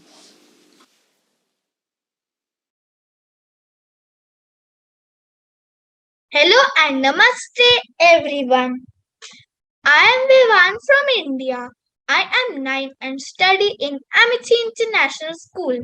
I am truly honored to be the first prize winner of International Essay Contest for Young People Children's category this year. This competition gave me an amazing opportunity to dwell upon and express my views on what is life. We all are living on the same planet, yet life means so many different things to so many different people. But beyond the spectrum of beliefs about life, there is one thing in common, which is this constant urge in us to do something meaningful and worthwhile with this precious gift bestowed upon us. To look beyond the cocoons of comfort and self serving purposes and strive for the greater good of humanity and all living beings. Is it not this urge in us all that is the source of all inspirations, inventions, and ideas to make our world a better place? With this thought, now I'm going to read my essay titled Life is Final. The start of the year 2021 was very bleak. My grandma was struggling with cancer. This time it had attacked the nervous system. I can recall my parents' heartbreaking conversations about her treatment, their numerous visits to hospitals, her going for scans and chemotherapy while we were all worried for grandma. She remained positive. She had beaten cancer twice earlier. Even in her frail state, she insisted on doing chores in house. There used to be days when she was unable to sit because of pain. Still, she would get up and take a tour of the balconies. That's where her heart was.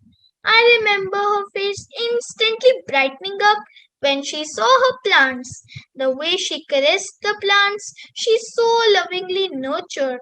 She used to tell me their names. I used to help her in watering them and removing dry leaves. She never let anyone throw leftover bread from dinner. In morning that would be broken into small fragments and fed to birds.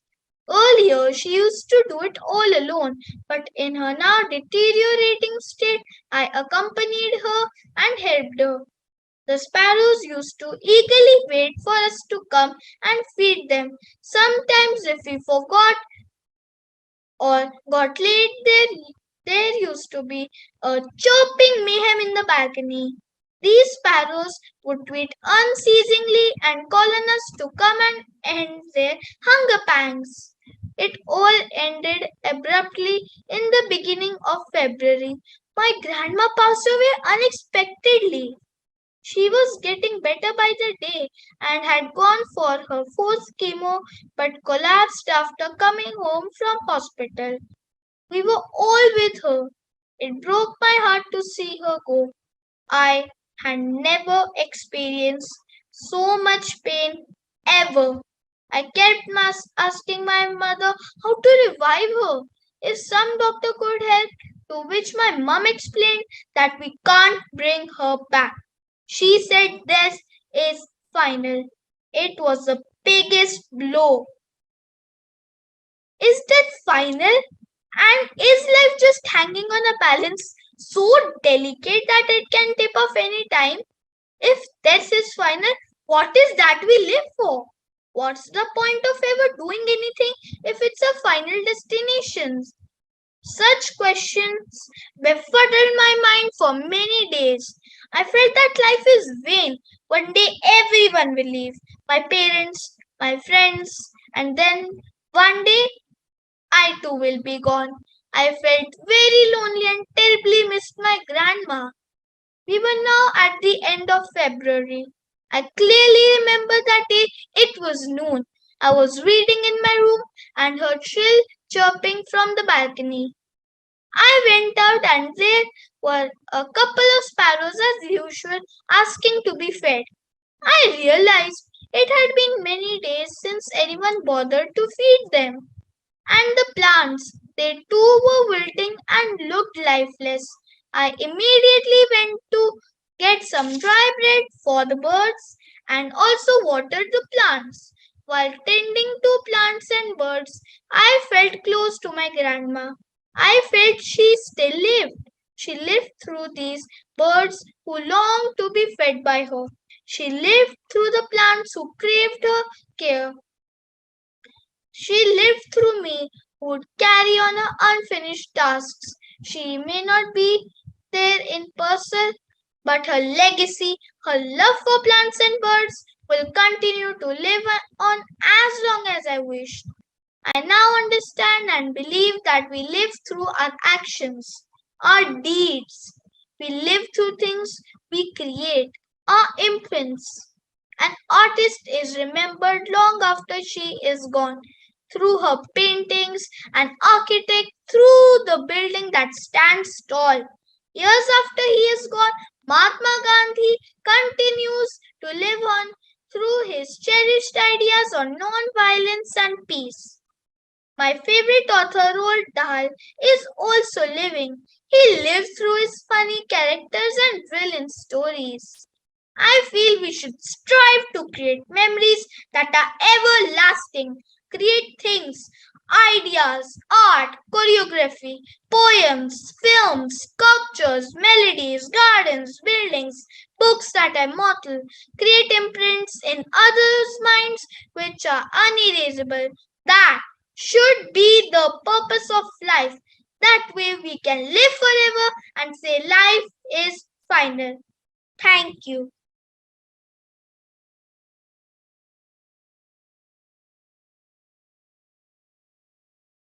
Hello everyone, my name is Ha Dong. I'm from Vietnam. Currently, I'm a graduate student in the Draw Master of Arts program in Peace and Conflict Study at the University of Manitoba in Canada. My research centers around decolonization in education and peace building. It's a great honor for me to become the first prize winner of this year's International Essay Contest for Young People under the Youth category. I would like to express my gratitude toward the Goy Peace Foundation and other organizations supporting this contest. The contest has given me an opportunity to share my vision of peace and a proposal to transform our worldview and to reimagine the relationship between humans and nature, which I think fits perfectly with the theme of this year's forum, creating a future beyond our imagination. Learning from the land, what is life and how to live? September 2020, I walked alongside the Red River, breathing in the crisp autumn air, drowning myself in the sounds of flowing water. From far away, I could see red ribbons being tied to the side of the Norwood Bridge, so bloody red that they blended in with the red hills of the maple tree forest on the riverbank. Each ribbon represented an indigenous girl or woman who had gone missing or been murdered. What is life when for hundreds of years and going, indigenous lives have been taken away at the hands of colonial settlers who also murdered the bison, killed the forest, and poisoned the land? Are the lives of Mother Earth and her more than human creations not as worthy as human lives? I believe for as long as we dwell on our colonial, Western-centric understanding of life and human-nature relations, we continue investing in colonial habits of knowing and being, which exploits the environment under the name of development. And so, I turn to the land to learn about what life is and how to live. I once met an Anishinaabe elder who taught me to learn about the meaning and purpose of life from the land. Mother Earth teaches us life is a circle, Humans are a part of this circle of life, being interconnected to other creations. Life from this perspective centers on building reciprocal and respectful relationships between humans and humans, as well as humans and nature. Our existence is inseparable from the philosophies embedded in places where the land, the water, and our identities and histories intersect. When I look at the red maple trees, the trees taught me that life is about building community together. As my eyes linger on the green lichens and on the orange polypod growing on the tree trunks, I was reminded human survival hinges upon our relationship with one another and with nature.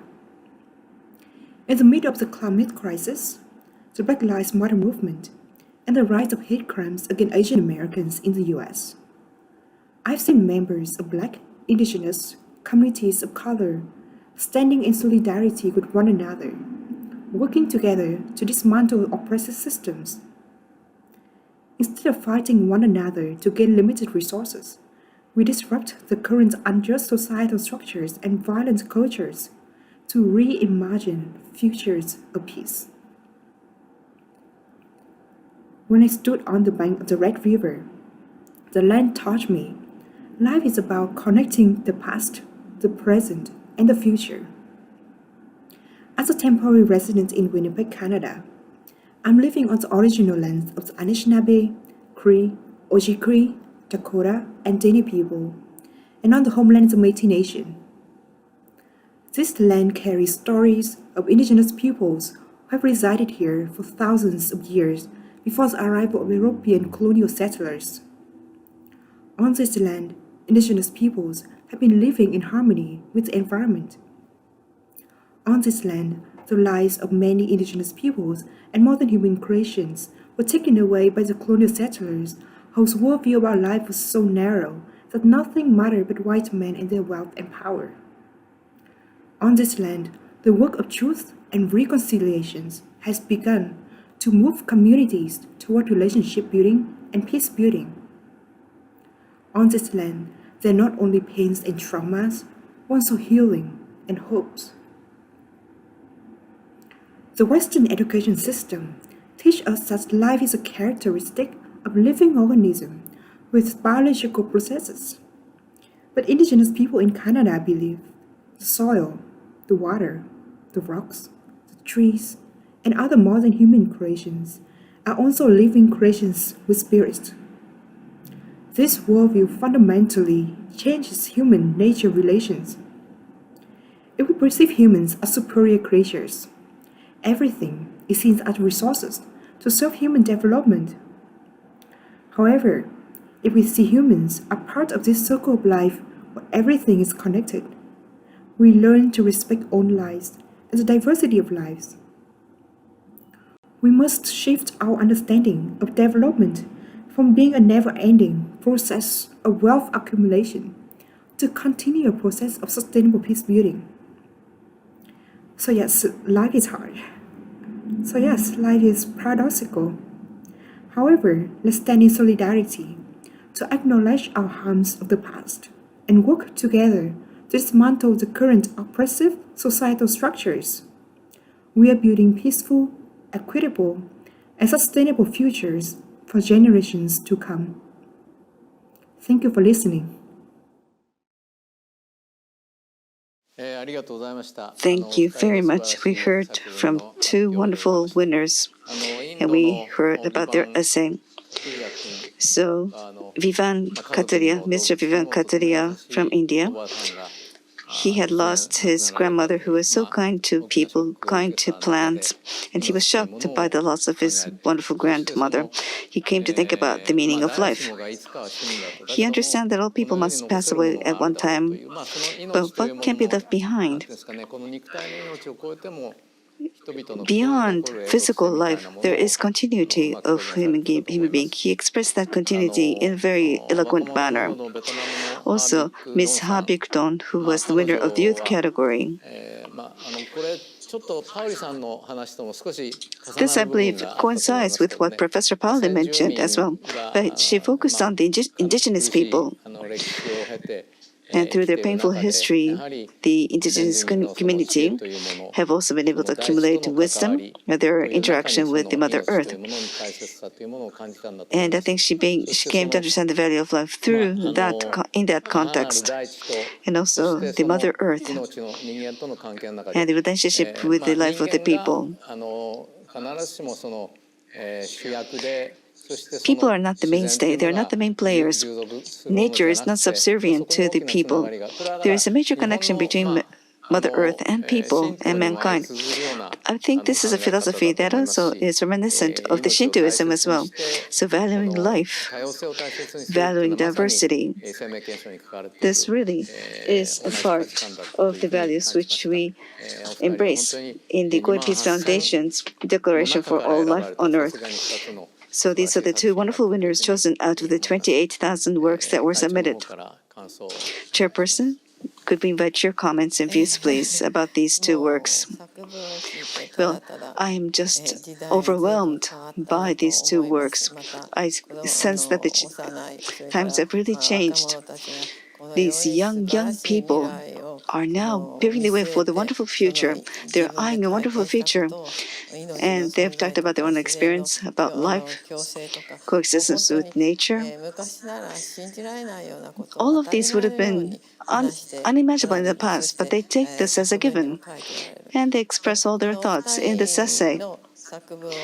So through these two essays, I believe that the future of the mankind and future of Earth really is being supported by such young people. These young people are working based on a different system. They have a different sense of honor, authority. Honor are intangible. There's no legacy. People fight over such honor and legacy.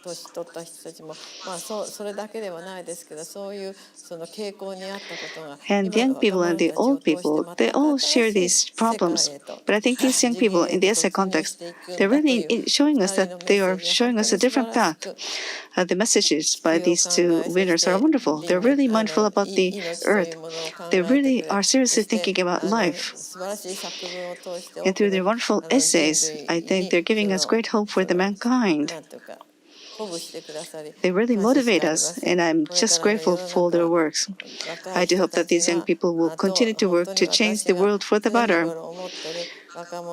I've always felt that young people, the young women, men, elderly people, the young people, we should all work hand in hand. We should form a circle, hand in hand. And we should really work together to build a new future. I hope that these people will be instrumental as leaders, and I do hope that these people will really transform the world in a grand manner. So I am full of hope as a result of this essay contest. Thank you so much for your wonderful essays filled with hope. Thank you very much. また各賞としまして優秀賞は子どもの部では So for the second prize in the children's category, Citra Karuna from Malaysia and Hiroya Nakayama from Japan, all the winners of the second prize in the children's category. And also, Clara Agarasi of Canada is also the winner of the second prize. Now, in the youth category, Hu Jianshu of the United States and Ayaka Hasegawa from Japan, and also Laura Bertocchi from Brazil are the winners of the second prize in the youth category. Congratulations to you all. Also, for the third prize, 5 people in each category have been chosen. Their names are indicated on the screen. Their essays are now uploaded on the Goi Peace Foundation's website. We hope you will take a look at their essays on our website. Also, for schools and groups whose initiative for this essay contest has been most meaningful, the Best School Award is awarded to Kagoshima Gyokuryu Junior Senior High School of Kagoshima City, and also to the Joso Gakuin Junior and Senior High School of Ibaraki Prefecture, and also to Fuji Sacred Heart School of Shizuoka Prefecture. So these are the winners of the Best School Award. Congratulations to these schools. Now, for the first time this year, coinciding with the announcement of the award on October 31st, we connected all the winners online and hosted the virtual award ceremony, as well as hosted the winners gathering among all the winners of the prizes. And also, lastly, all the 18 winners, we asked all these 18 winners to show in their own words what life means. And they're now compiled into a slideshow. Please take a look at this slideshow where the winners talk about what life means to them.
Thank you very much.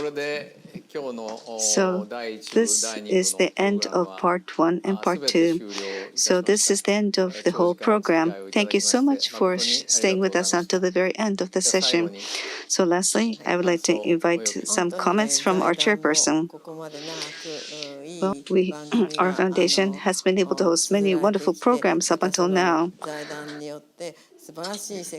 And I believe that through the activities of the foundation, we've been able to meet with wonderful experts, young people, and we'll be able to connect these experts and young people.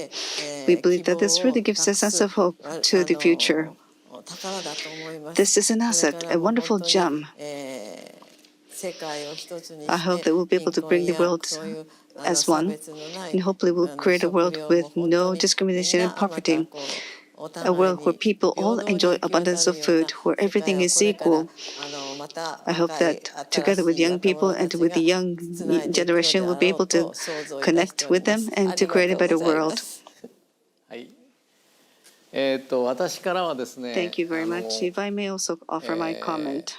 最後にちょっとお二人の方から、私たちが大変親しくしていたお二人の方々からの Actually, there are two people with whom we're very close to, and I wanted to introduce the comments from these two people at the very end.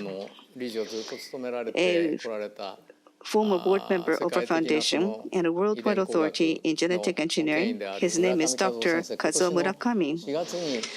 Unfortunately, he passed on in April of this year. Now, today we heard from Dr. Pauli. He talked about we can learn so much from the natural ecosystem. And on a related note, Dr. Murakami used to say the following. Dr. Murakami studied genetic engineering, and he used to say that when the cell dies, the proteins and the fats and the saccharines which formed these cells, they're all broken down into amino acid, fatty acid, and glucose. And the decomposition of the cells are based on genetic information. So the information containing the genetics allow for this decomposition, but this cannot be decomposed any further. Why?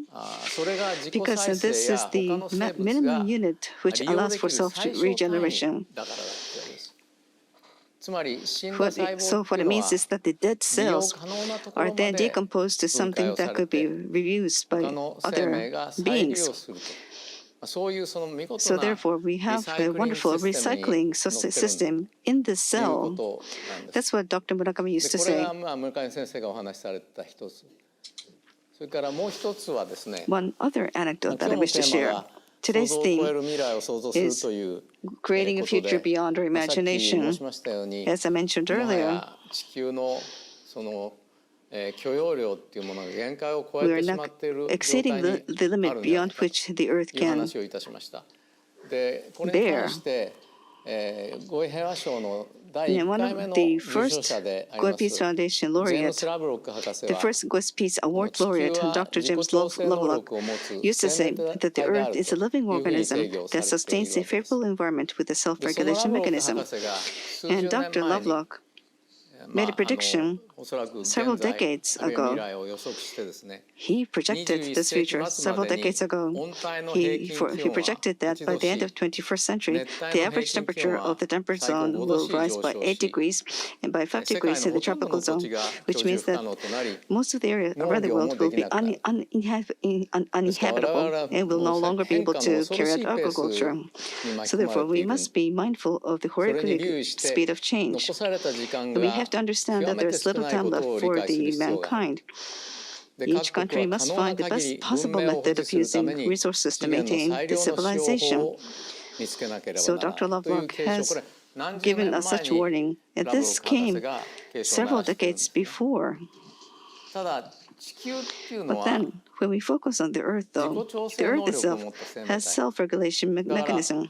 つまり地球自体 So は the Earth 40 itself 億 is 年 able の to 間このい survive ろんな氷河 even 期な among ど the の past 4 billion 環境の years. 変化を They've been able to 通し weather て the 自 changes 己 in the 調整 environment, 能 such 力 as を the 発 Ice 揮して Age. 今日まで至 So って the るわけ Earth で is す。です sustainable から through 地 its 球 own にとってみ self-regulation て mechanism. 二酸 So 化 for the 炭素 Earth, が増えようが温暖化になろうが they'll be 地 able 球 to 生命 survive 体は even 存 despite 続 the increase in し続け CO2 る or even ということ despite だと思い global ます。 warming. で問題なの But は the problem 人類 is with およ mankind び and the その terrestrial 文明 life. が存続できる Can かどうか mankind and というこ civilization とです。それは私たちの continue against this 考え backdrop? 方、意識、 This all depends on 行 our 動 awareness, our に actions, か and か our っている thinking. というこ It と all であります。 depends on our ですから、 own thinking 今 and 日 actions. のその想像を超える未来を想像するにしても、 The ま topic ず of は creating a そうい future う beyond 現状 our というもの imagination, を人類が we 理 have 解を to して、 have mankind そし understand the て prevailing 意 circumstances 識を持っ and て then be mindful and 変え be ていくとい aware う、 of the need to bring about これしか transformation and 我 change. 々が I think that's the 存 only 続 thing で we きる can 道は do. ないんだ That's the only という path こと for を改 us to めて感 survive. じた次第でございます。